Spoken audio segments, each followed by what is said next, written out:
Hi there, it's Dwayne with My Nerdy Buddy IT, and today's video is not so much about IT in general, but kind of how you can use technology to help you purchase a car. So, buying a car, especially your first car, alone can be intimidating. If you have someone who's purchased a couple of cars, they may have some pointers, but I've read a lot of books on haggling and negotiating, and plus I love cars in general.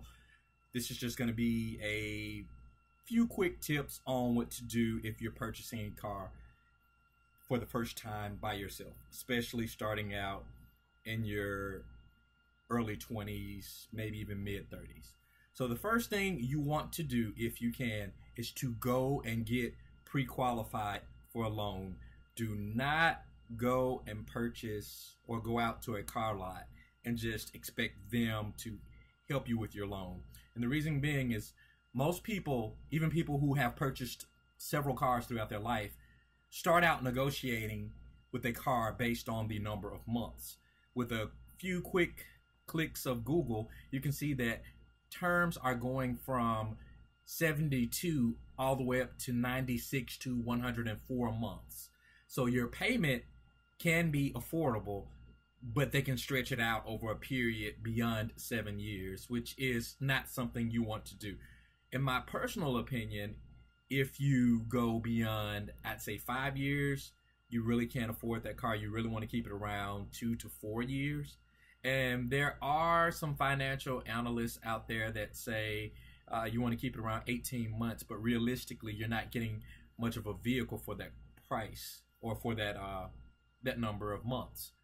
So the first thing you want to do is go to your credit union or your bank and see what you qualify for.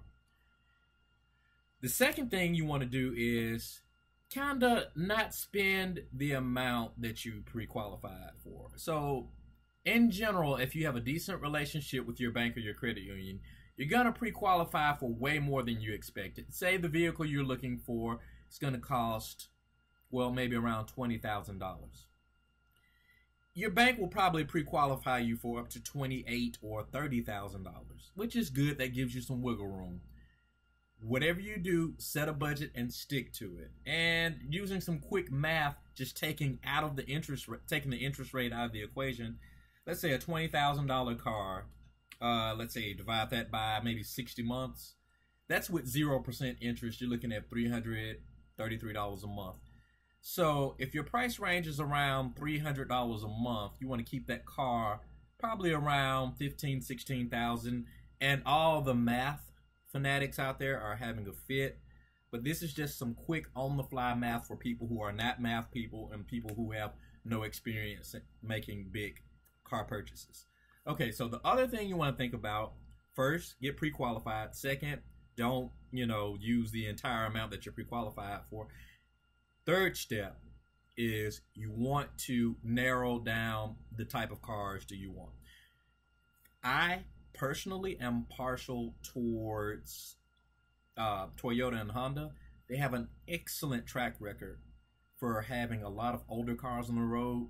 I know, they may not be as flashy as other offerings, but just starting out, you really want to purchase yourself a car that's going to give you way more years down the road than it's going to take to pay it off. For example, most people will buy a car and finance it for 5 to 6 years, and during the 5th or 6th year, especially if it's used, that car is completely worthless. Things are falling apart. You don't want to do that. Generally, with Honda and Toyota products, that's not the case. Now, there are other reliable brands out there. I'm not bashing those brands, but the safe bets are going to always be your Toyota and Honda products. So let's go ahead and recap. The first thing you want to do is you want to get pre-qualified. Do not go to the dealership to haggle with them on your car notes. You want to get pre-qualified. Getting pre-qualified is the equivalent of walking in with cash. They know you mean business. The second thing you want to do is set a budget and not go to the edge of what that limit is. For example, if you're looking at a $20,000 car, your bank pre-qualifies you for $30,000. don't go looking for a $30,000 car. Don't do that. And pick something reliable. Now, if you've stuck with me this far, that means you're really interested, and I'm going to give you some more tips that I've used to help friends purchase automobiles.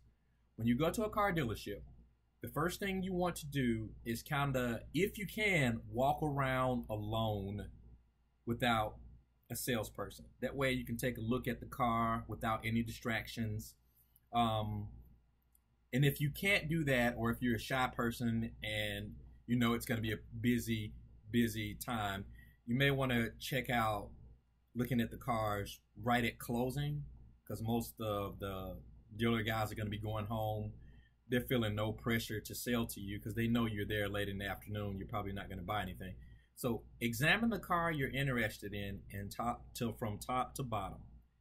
Okay, so once you've kind of picked out the car you want, if there's not a price listing in the window, you want to get the dealer to somehow give you that price in writing. And what this does is that keeps everybody honest. Now, if you like to haggle a little bit, you can. For example, if the car is listed for $19,500, just ask the easiest thing would be is to ask the dealer, hey, can I get this car for this price out the door? $19,500. And there are some people watching saying, well, that's not a good deal. Well, technically it is, because that $19,500 that you see plastered in the window, or that you see that the dealer has written up for you, is not going to be your final cost. After taxes, fees, dock fees, dealership fees, or whatever, and you're going to end up spending a couple of grand more in addition to what's listed in the window. So a quick and easy haggling point would be is to ask, can you get the car for that price that's listed out the door? Now, this is a huge pro tip that I wish everybody would take. There are people who will tell you that third-party warranties are not worth it. I disagree with that, because what's the point of having a car payment and something breaks? Cars are getting more and more technical, meaning that you need more than just a wrench and a screwdriver to repair them. You need expensive diagnostic tools that in most cases can only be accessed by the dealership. So always, if you're financing a car for more than 3 years, always get an extended warranty on that car. And you want to get enough mileage to cover it. For example, say you finance a car through your credit union and your loan term is 5 years that you pre-qualified for. You want your warranty to be at least 5 years.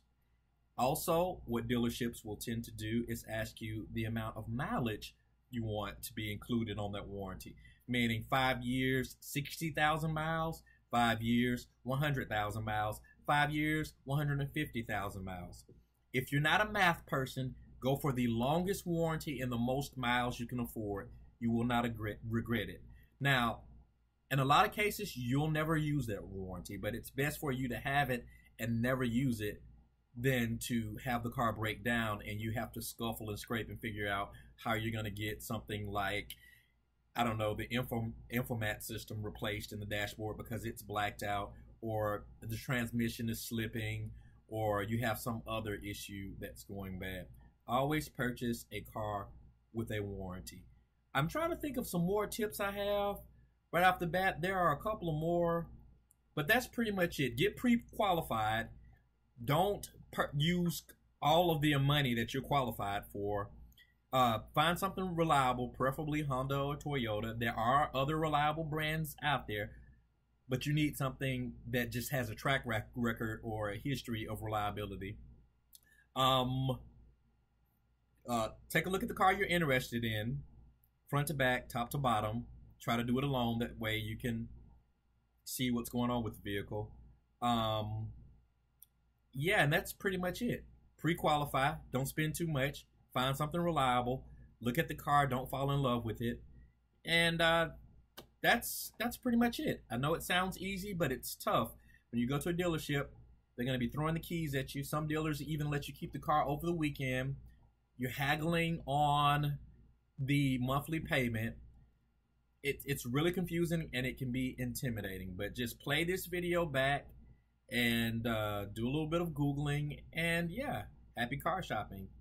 This has been Dwayne with My Nerdy Buddy IT. Thank you for listening. Thank you for watching.